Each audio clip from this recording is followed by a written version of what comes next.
Bonjour à tous, nous revoilà pour un cas clinique. C'est une femme de 34 ans. Mais ce cas clinique n'est pas comme les autres. En effet, je ne vais pas parler de douleur ou de dysfonction, mais il paraît intéressant de parler de ce genre de problématique qui peut arriver. Les plaintes du patient. Cette patiente vient me consulter pour des douleurs diverses. Elle est au début d'une grossesse et envisage de faire un suivi de grossesse en thérapie crânio-sacrale, ce qui va nous permettre d'enlever toutes les éventuelles tensions ou dysfonctions du bassin et des alentours.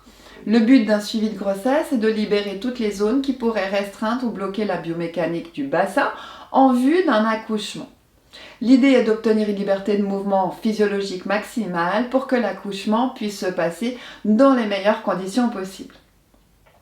On va parler du traitement de ce genre de cas aujourd'hui, mais avant de démarrer, si vous le souhaitez, abonnez-vous à la chaîne, cliquez sur je m'abonne puis sur la cloche juste à côté. On vous propose également une formation online, que vous soyez déjà thérapeute ou pas, elle est accessible à tous. Vous trouverez le lien juste en dessous dans la description.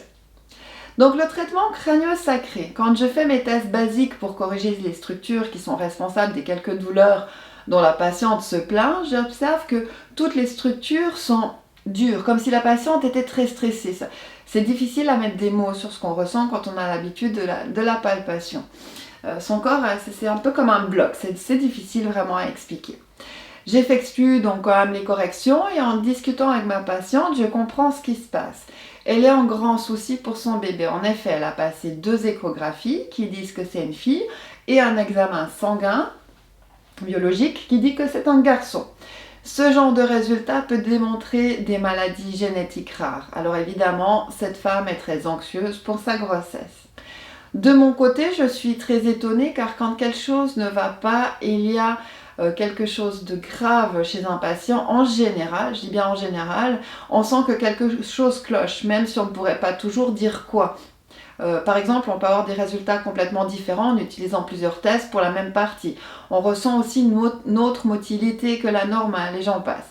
Dans ce cas, à part ce corps en tension importante, rien ne m'indique que quelque chose d'important se passe chez ces patientes. Maintenant, on n'est pas à l'abri, on peut pas tout sentir et tout voir. On ne fait pas de la magie non plus, quoi. On n'est ni des médecins, ni des appareils médicaux, et nous ne pouvons pas nous fixer uniquement sur ce que nous ressentons, mais de par mon expérience, j'avoue avoir de la peine à croire qu'il n'y a pas une erreur ailleurs dans ce cas-là.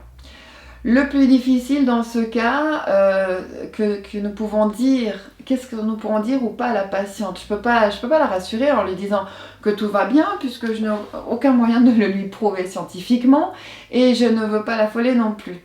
J'essaye donc juste de la soutenir en lui disant que je la comprends, mais que tant qu'elle n'a pas reçu tous les résultats des examens en cours, qu'elle essaye de se détendre. Bon, ça c'est facile à dire, autre chose à faire évidemment. À mon avis, il doit y avoir une explication pour obtenir ces résultats contraires. Cette patiente m'enverra un message quelques jours plus tard pour me dire que le labo avait fait une erreur et qu'il confirme que c'est bien une fille. Il n'y a pas de maladie génétique. Un grand ouf de soulagement et nous allons pouvoir continuer dans le calme le suivi de grossesse sur cette future maman qui sera bien plus détendue lors de la prochaine séance. Voilà les amis, en commentaire si vous avez aimé ce cas clinique et si vous avez vécu des expériences de ce genre, votre témoignage peut être très important pour les autres. Et je vous dis à bientôt, passez une belle journée. Ciao ciao, bye bye.